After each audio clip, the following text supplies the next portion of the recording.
There we go. Hi, everyone, and welcome to this week's episode of Illumination. Val and I have taken the summer off because we were in the midst of moving and really transforming our practices. So we're very excited to be back. Today, we have a really special guest. We're super excited to introduce Liz Disterhoft. Am I pronouncing that correctly, That's Liz? beautiful. Thank you. Liz, by trade, is an LISCW. She's a licensed clinical social worker. She's a spiritual life coach and an educator and retreat facilitator. Liz's transformational approach to coaching combines her knowledge of psychology with ongoing spiritual guidance and Reiki healing sessions to help leaders navigate the waters of these changing times and stay centered and on course. An MSW graduate from Simmons College School of Social Work, Liz has a background as a psychotherapist in the Boston area. Her experience working in integrative settings alongside medical professionals and chronic illness has given her a profound awareness into the interconnectedness of the mind and body.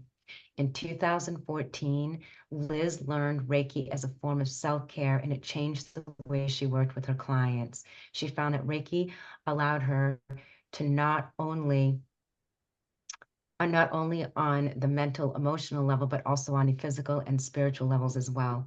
Clients find their emotional healing of energy work during therapy sessions, and additionally, they sleep better, feel less pain, and naturally align to their true purpose. Liz now hosts transformational retreats as well as educational programming, both in person and online. And we will have links to her website in the show notes. So welcome, Liz. Thank you. Welcome. I am So excited to so be here with you both. excited to have you. We had kind of like this really interesting conversation recently about spiritual awakenings. And I thought this was really share worthy because I think it's one of those things that people just do not talk about in the realm of our work and some of the crazy experiences that come along with it. And people will make fun of or upload memes like, their world is falling apart and all of this stuff, but there's a lot that is connected to a spiritual awakening. And so I invited you on because I'm like super excited to talk about it all. I'm Yeah, so excited too. why don't we dive right in, Liz? Why don't you tell us about your spiritual awakening looked like for you? Yeah. So I became a therapist before my spiritual awakening. So I was working in mental health, behavioral health, really doing a lot of trauma work. And I got to a place where I felt like really full with all of the work. And I felt like there was something else that I wasn't really being offered or provided, like a key that I needed to kind of make sense of everything that I was experiencing, with this sense of like kind of just being at my capacity and like really full. And I was like, I feel like there's more. I feel like I can do more. I feel like I can do more for myself. So I ended up getting an energy work session.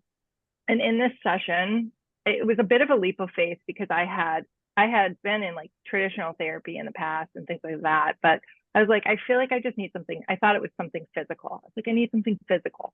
So I went to look for this kind of physical experience. I got an energy work session. And during the session, I had a full-on journey work experience, which was not something I was expecting, but I was seeing birds and I was on a canoe in like Nova Scotia or something. And I was feeling, I was feeling this total connection with nature and spirituality, and all these animals were coming in.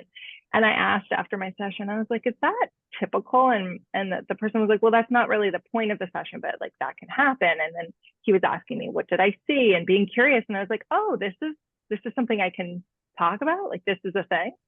And so from there, I started doing a lot of journey work on my own, in my living room in the mornings before work. During my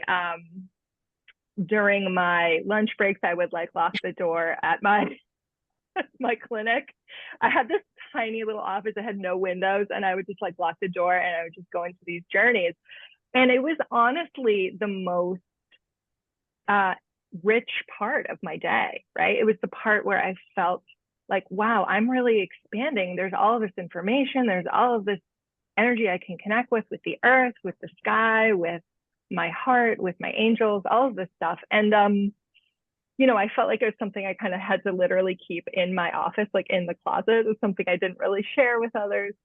But what I ended up doing was I found a Reiki class really soon after that. And I ended up taking it, like using my CEUs to take this Reiki class with this other social worker who had been teaching Reiki for 40 years in the Boston area at the different hospitals and things. And I was like, okay, like, I bet if I do this, that there'll be some legitimacy to what I'm doing or something. So I took this Reiki class and it was beautiful and amazing. And it really just, after that class just like changed the game for me in my practice. And I started using, it felt grounding. Oh, here's a Reiki community. Here's a class. Here's CEUs for it. It all felt very grounded. And so it was something I felt free to talk about with people. And I felt like this is something they're doing in the Boston hospitals. I started volunteering at Brigham and Women's, doing Reiki inpatient. I started doing it like in intensive care units and on cardiac patients. And like, I was like, this is something that's happening and I can really bring this forward. I love how we all need to somehow like give ourselves permission in an organized way to step into our work. It's just, I That's just so want to me too. the people that are listening, we all go through that moment where we're like, oh God, like people don't really understand this at all. And if I just like come out and say I'm seeing things while I'm meditating, they're Yeah. gonna be like, what are you even talking about? Like, Yeah. okay, And so and you're I and I words. and That's I also love the metaphor of coming out of the closet because really that is yeah, what it can often Yeah. feel like, Yeah. especially in our work, Liz, because for me, I know to actually use the language of mediumship and channeling, even though I had been studying it and going to mediums my whole life, to use it myself almost felt like a fraud. I mean, it was my work with Val that really helped me to, when I would have my little cards and my divination tools, and it really did feel like coming out of the closet in so many different ways, and to really Yes. using that language, even if, regardless of people's beliefs, I had to, and I want to hear from you guys, but I had to step into it in a way that was very frightening, and really, because so much of what comes through, you have to learn how to trust it. yeah. So I love the metaphor. Like you literally were in your little closet, but I I was love the literally in a closet. And when I got like, when this other social worker was like, no, you can do this. I've been teaching Reiki in the hospitals for 40 years. I was like, okay. So I immediately started like teaching Reiki. I was like, what next? Like, and then from there, everything just opens. Once you kind of take that first step out of the closet, right? It's like the universe meets you. boom. That's the Yeah. beautiful thing. It's like when you do take the step, it's like the universe comes forward times 10 to support you. So it is those little moments of those leaps of faith that just, they really make or break your experience. And we'll talk about both ends of that today too, right? For One sure. thing is a lot of people that are in the mental health field or empaths or whatever do have, I guess, like boundary issues, right? So like we're always nurturing, we're always caring, we're always wanting to support humanity, and we're giving so much of ourselves all the time. And, quite often we find ourselves like you might have boundaries around, what you're supposed to do and what you're not supposed to do, or you might not be able to have a voice about Yeah. stopping appointment times or asking for what you deserve. But energetic boundaries is a real thing. And I know both you and I I kind of use the term rescue medium, but soul seer, where you Yeah. can see all the levels of consciousness, earthbound Yeah. entity, people that I've crossed. And like, having boundary issues for people or just being empathic where you're wide open and always have your feelers. That was quite frankly, a freaking disaster for me as I was stepping Yeah. into gifts. And so I wanted to touch on that a lot. Yeah. Yes. Solidarity. Talk about learning the hard way in the worst way possible. So, how did you experience that? Oh my goodness. Yeah. How did Oh you? my goodness.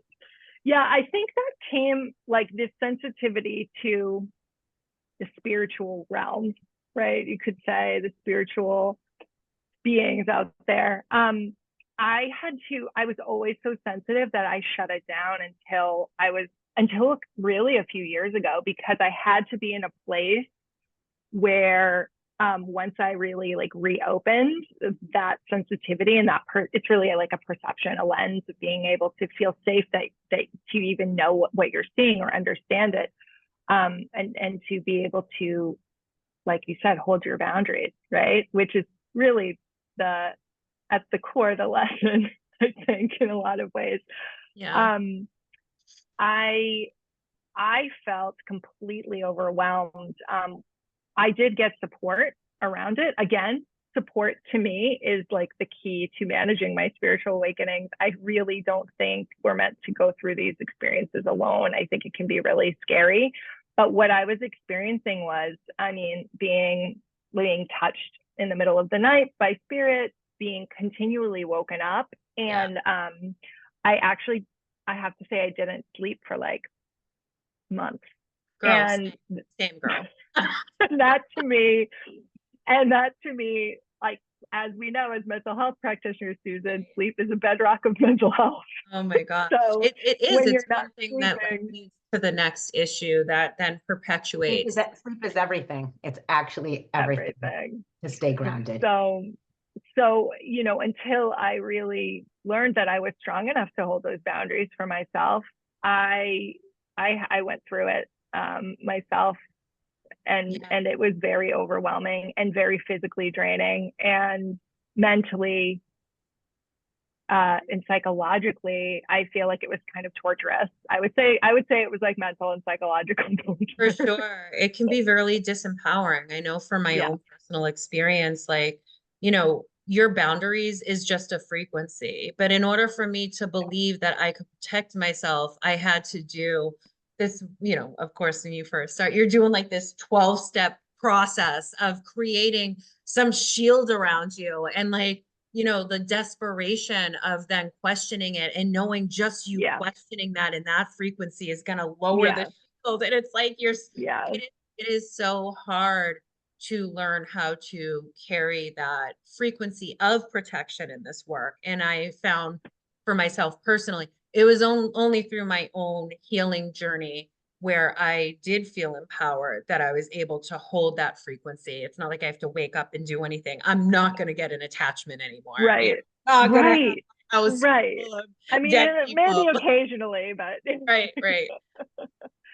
I know. I remember, you know, and maybe this is a story. Well, I'll just say this now, but I remember thinking to myself, you're talking about this like multi-layered process of protection, and being like, what if I forget this? Am I going to have to be doing this on my deathbed? I literally had this thought, like, am I going to have to be doing this on my deathbed? Because like, I can't forget this. I have to remember it. And now I don't need it anymore. Right. And I feel so grateful, but I remember those moments too, of just the questioning and the doubting and the worrying, right?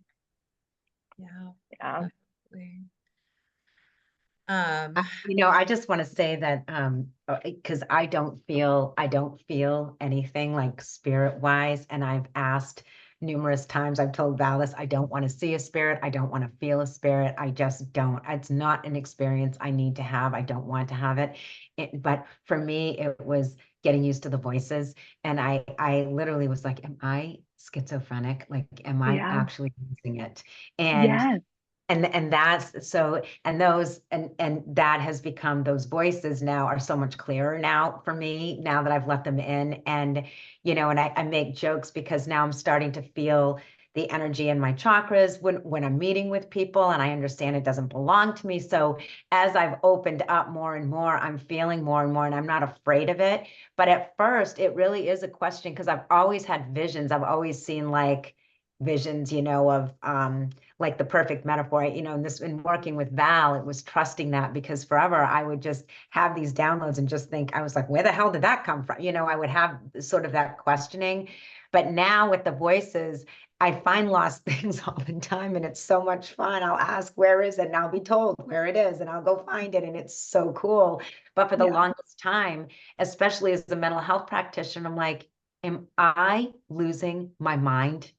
And so I don't know if the two of you want to speak to that, because the voices for me were probably the most unnerving. I think like really in those moments where you're questioning your sanity, it really is like a dark night of the soul, Yeah. you know, Yeah. and a Yeah. lot of us experience this where you're at like your lowest of lows and you're Yeah. just like, can I continue this? Like, Yeah. you know, you're going through this awakening. For me, one of my gifts is clairtangency, like things, energy physically touches me on the Yeah. outside of my body. It's not just like, a feeling of energy inside. It is a very physical experience for me, right? And so, and we'll dive into that too, but there was just a lot of moments where if I'm experiencing my energy and I'm going in a room with full of people experiencing their energy and things are touching me, like I felt really overwhelmed by that. I went into some really dark moments, and you really do have to kind of step into faith with all of this. Like, Yeah. you have Dark Night of the Soul too, Liz. Oh my gosh, yes.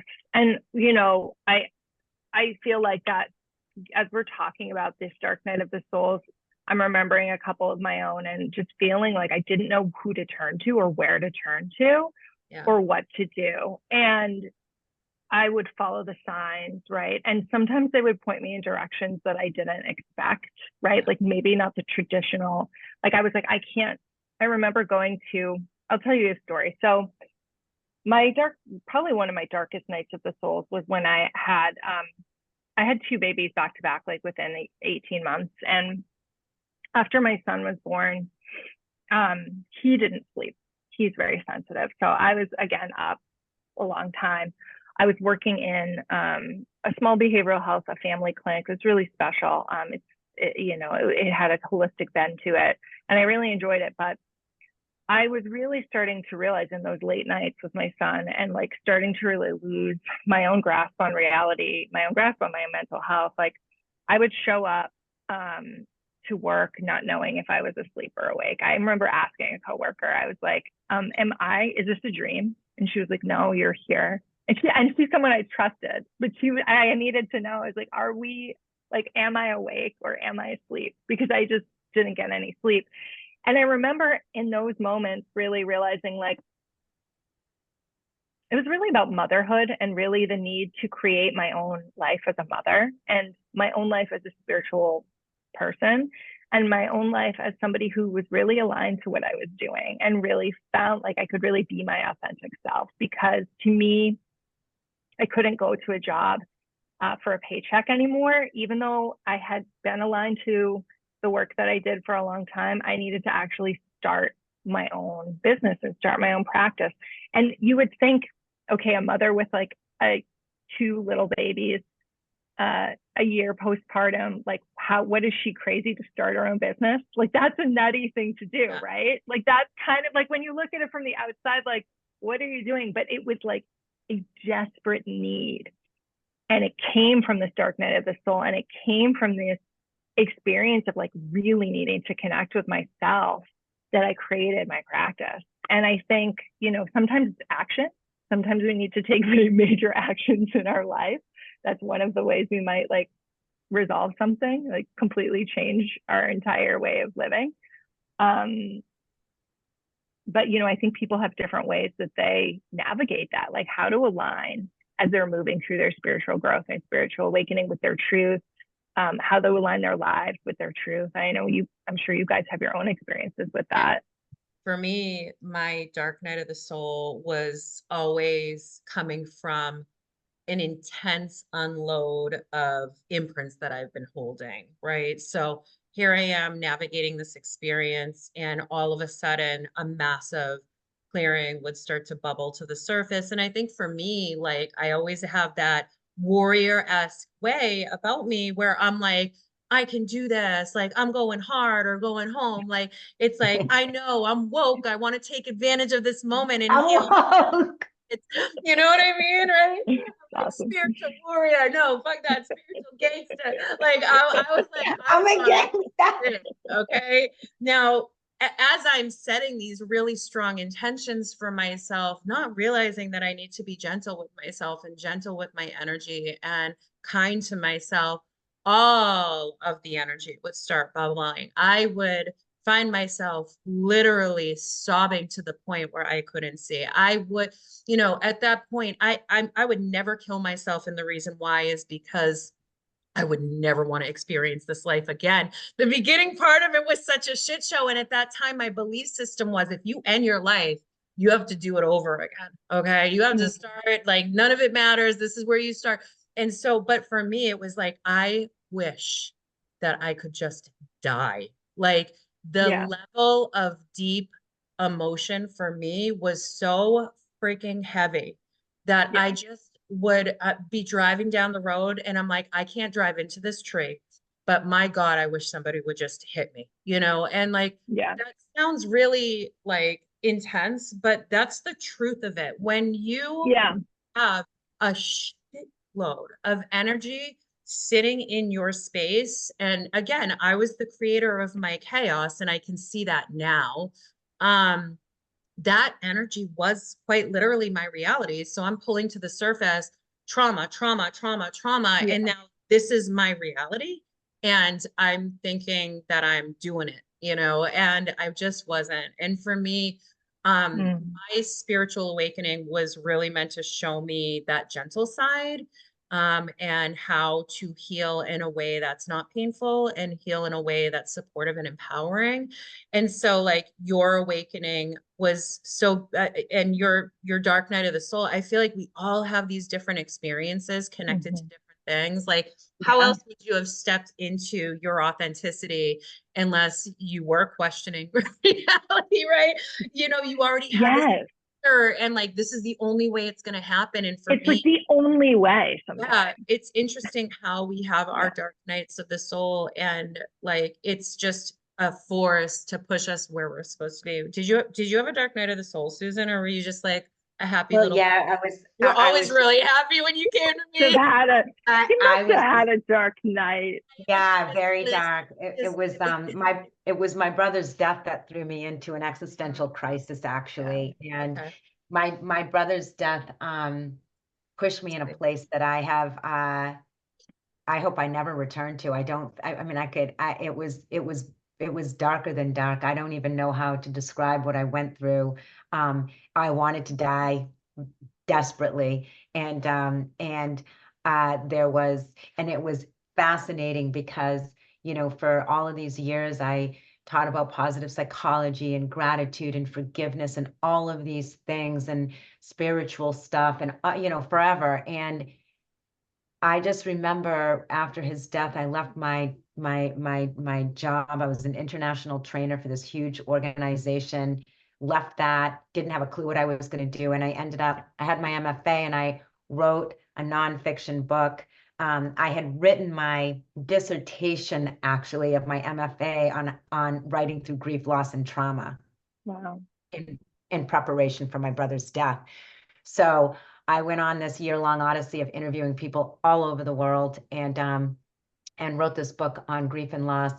Uh, and my brother's name was Rocky, and I called it Rock On, Mining for Joy in the Deep River of Grief. And this is where I started to really see visions. I didn't know how to bring the book together. Everyone told me it was two books, part memoir, and I interviewed these people, and then I started seeing flashes of, I can't, it's too long to go into on this podcast, but all of a sudden, I could see how I was going to pull this book together, and the book came together like that. It was wild. And I got chills because this is when my work with my brother really started happening. And I went to go see a medium, and she said, "Do not come back to me. You and your brother are writing this book together." I didn't tell her anything about the book. She said, "You've got this gift. You've been told this many, many times, blah, blah, blah." That was in 2014. That's how long it took me to step into it in 2024. So anyway, or no, Val and I started working together in 2023, but it was through that process where everything shifted, and I left my work entirely last year, and have completely given myself over to, I work with people who going through deep grief and loss of children, loss of partners, loss of siblings. It is what I am born to do. And I understand just now the energy, how they're right here. And even though I always believed that my brother is with me, but that but it was a 10-year process, quite frankly. Yeah. It really did take me a solid 10 years to evolve in where I am now from his death. His death rocked my world in a way that was just so profound to me. So yes, Yeah. that was, Thank you So, for sharing that. That's yeah, a really profound experience we yeah. all to had witness. really different dark nights of the soul. And I want to normalize that for people. You know, I'm so tired of the spiritual industry not talking about the real stuff. You know, I mean, people like will just lightly touch on a subject but not be vulnerable and not share their Yeah. actual stories. And I'm about to share a story, and that's that. I'm going to share one of my Yeah. crazy stories. Liz, you can share yours. We know you and I were talking on the phone that day, and I told you my story. I know you were probably like the yeah, No, I was like, woman, meaning I that get like, oh you. my God, like yes, we're all having I this was moment, actually right? like, it's not just me. I mean, No, I know it's not it's just me, so, but you know, it's just unusual when you find somebody when you who's been to through just it. be real, And like let's just be yeah, real. This happens all the time. So here I yeah, am, is energy's touching me, ghosts are touching me, spirits touching me. I'm hearing all sorts of stuff. I'm not sleeping. I'm literally dumping all of my money into another energy healer, like completely codependent with no tools on how to protect myself. I'm a rescue medium, and people talk about shamanic initiation all the time. Now, I'm not a shaman, but the work that I do is very similar to like shamanic yeah, style work. You have ancestral stuff, you're seeing souls, you're seeing the darkness, and a lot of people can find that very scary. For me, I don't have fear around it. What I had fear around was my own inability to protect myself in those moments. And I'm paying thousands and thousands. I'm messaging in the middle of the night, I need a clearing, I have an attachment. And for those of you that don't know what that means, sometimes earthbound spirits or entities, they connect to your energy as a life force to give yeah, life to them in a place where they don't have that connection to the other side. And for me, I must have just in that moment in time, I had an open sign on my head that was just a straight up invitation to come and interfere with my life. So I did own a wellness spa, and all of a sudden I woke up one morning and it was like all hell broke loose. And when I say that, I mean this was not just one thing that was affecting me. It felt like hundreds of conscious entities that were quite literally chasing me. That's what it felt like. I had so much fear. I am trying to clear stuff. I'm trying to experience this. Now, if I did not have my family at that time, I know I would have questioned my sanity. I remember having to shut my office down because I was so exhausted. I had to close my business for 2 weeks. For those of you that know me, I'm very, very business oriented. Taking even a day off of work was not something that I ever would have done at that point in time. I was there from open to close. I get home, I start salting my windows. I'm now looking up different ways to protect myself so I can try to sleep. I'm printing out sigils. And when I say printing out now, I'm telling you, I had these ceilings on these sigils on every ceiling, every wall, and every floor, just in case something was trying to come up from below me. It was a level of fear that I cannot express. What gave me the ability to have some grace for myself in that moment was that not only were these conscious beings attacking me, but they were attacking my family. And at the time, I was horrified. My sister's drawers were opening and closing on their own. Like it was a family affair. Okay. And they did call me like, you need to get your crap together, Valerie. And I'm like, well aware. I have no idea where to go and what to do. But I remember having to go to the store that night and I was terrified. And I took the sigils and I literally like wrapped them around me. And I remember driving to that store as fast as I could. I'm running into the arts and crafts store. Michael's was where I needed to go because I needed more supplies to protect myself. Okay. And I'm holding this with a death grip with a bunch of stones. And I'm like, these people probably think I'm robbing them. When I say I'm like holding all this stuff under my shirt. And I go running out and I go, booking it back into my apartment, door slam, more salt on the ground. Like it was like, whoa, okay. I remember just sleeping for like an entire day. I was so tired. That's my story, right? So Yeah. at the end of the day, that was my turning point where I'm like, I need to stop being codependent on this one person. And shame on the practitioners. And I'm trying not to judge that, but let's step into like empowering people with tools Yeah. instead of taking all of their money. And I was not a victim of this. Let me like recognize that I actually needed to learn that. Okay. Yeah. And so I'm not ever in blame mode, but if you are hearing this podcast, step into challenging yourself to support people, knowing that your abundance is going to come in because everybody on the planet needs healing. Okay. We're not limited in the amount of clients that are going to come in. So that's my story. And that's my share around my sigils and my poor child. Let me just say, can you imagine like living in that moment? Like the poor kid was, I can't, oh my Lord. I just, But I want to, I my really, okay. Val, Val, I want to interject really quickly here because I feel like I'm getting a download to share. I think that there is somebody out there that is listening to this. It's going to be very important to hear it because in the world of mental health, we're very rigid and we have labels for everything and we pathologize everything. And, remember when we would deal with people who had schizophrenia, I used to tell practitioners, this one client felt like there were light beams coming through the ceiling, and when we would say that, they're having that it's disillusionment, right? They're having these illusions, and so I would say, we don't know that, right? We have absolutely no idea. People's perceptions are reality. Are light beams coming through? Who are you to say? Just simply move the bed, right? And that's what we told the client, just move your bed. And it was this great solution because I think that when it comes to all of the different realities that are available to us and the different dimensions that are available to us, how do we know that some of these severe mental health disorders are not opening these people to different realms that we can't see, right? Because if you ran into someone's office, Val, and with all of your stuff, they would have locked you up in a padded room, right? And said, you need to be Throw the sedated. key away. This one is So, tough. that movie. Or put you on medication Or put that you you on didn't need. medication, or Right? Yeah. once upon a time they did shock therapy and Jeez. lobotomies and all of the things. So Mhm. and I'm not saying that sometimes perhaps medication is needed for No, of people Oh, course. for to sure. right? Yeah. Like, Yeah. but it is but we throw everybody on medication for all of the things. And Right. so I want to just say that because I know people are listening, and guys, believe me, the three of us have questioned our own sanity, at times. And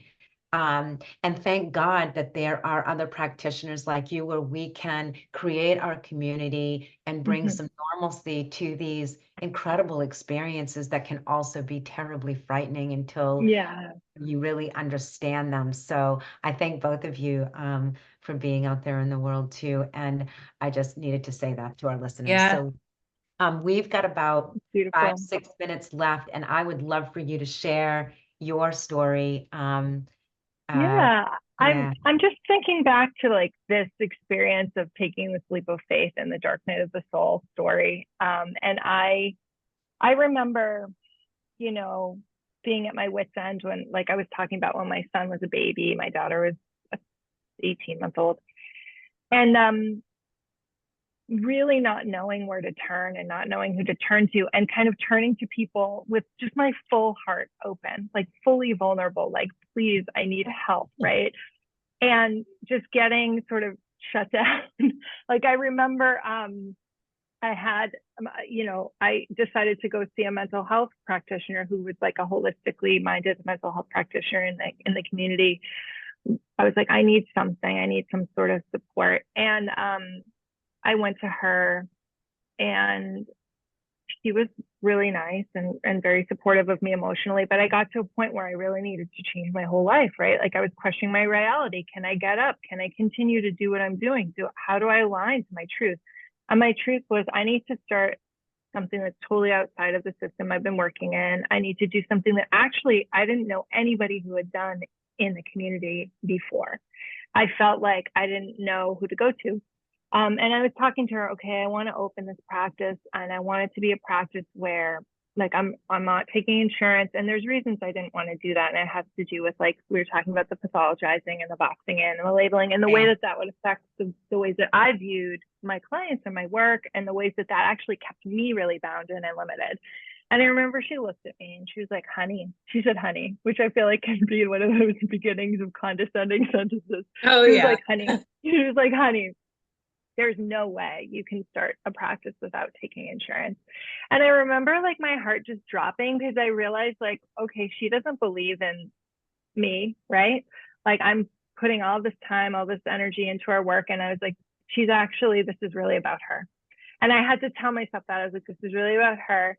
And I actually had to go out and seek somebody out in California to help me ground in my truth, my alignment, my practice, my energy. But I just remember, like, I just followed the signs. I saw an owl on Facebook. I saw a picture of an owl, and I was like, who is that? And I saw this woman. She posted a picture of an owl. She's like, I'm a spiritual business coach. I'm like, I don't know, but she's the person. And I talked to her, and I was like, she's the person. And she helped me. And, it was a short time. But the reason I'm saying this is that I feel like sometimes, even when we try to do things the right way, the way that we think, the way that we're taught, the way that we think is like the right path, the right way, we really do have to take these like massive leaps of faith. These, you could call them risks, right? Yeah, definitely. In order to build something that really aligns with us. And I think that that's just a story I wanted to share. I feel like that might resonate with somebody out there too. Yeah, definitely. I love that. Is that picture behind you, is that a pencil? What is Oh, that? this one up here. It's actually a couple of feathers that my Oh, husband gave me interesting. on Mother's Day. Yeah, it's a nice present. It Some looked like feather the tip painting. of a pencil when you were saying the right way. It was just interesting. I mean, I live in metaphor land all the time. I love that. Well, I am I a writer too, like You you. are? So That's so yeah. great. So this has been, we could actually talk for another hour on this podcast about this topic, because I think it is a hotbed. I think that we are at a time of deep awakening. More people are awakening now on the planet than ever before. The vibration of the planet is elevating, and I think that there are a lot of people who are really having difficulty, a lot of challenges right now. And so we may do a second one of these to continue this discussion, because I don't actually think we can talk about it enough to really support people and what they're going through, and also the challenges that we're all going to be faced with, certainly the political landscape, and that now more than ever is the time for us to understand what it means to live a heart-centered life. And so I just want to say I appreciate deeply this conversation, and Liz, for you joining us today. Val, do you want to kind of wrap us up? Honestly, if anyone out there is watching this and they're struggling, well, first of all, if you're on Facebook, we have a very new, beautiful community called Spiritual People of New England, where we're all there to empower people. Not everybody aligns with, the same practitioners, the same experiences, what they're looking for and what they need. They might not even know. It's a beautiful community where we're all supporting one another to help each other grow, to create events that are aligned to fun, healing, or even if you're going through a heavy trauma and you need to find somebody to support you, there is just a plethora of people in this group. So I just really want to urge people to join the group. If you are struggling, to message one of us. And if we're not aligned to work with you and our process doesn't work, we can find somebody that does align for you. I know the three of us, Susan, Liz, and I, there's not much ego involved in this work, and we are very strong and humble people, and really want to support people's growth within our community. I know that all of us work remotely, take people all across the world at this point, I know for me. So please reach out if you're struggling in any way and you need some support around this topic, because we've all been there and I do want to normalize that. Thank you so much, Liz, for Thank you coming. both. All And right. we'll have your website and all the links in the show notes. Thank you. I Okay. appreciate it so much. This was fun, ladies. And I just hope that it's helpful to those who are listening. Thank you for checking us out. Bye.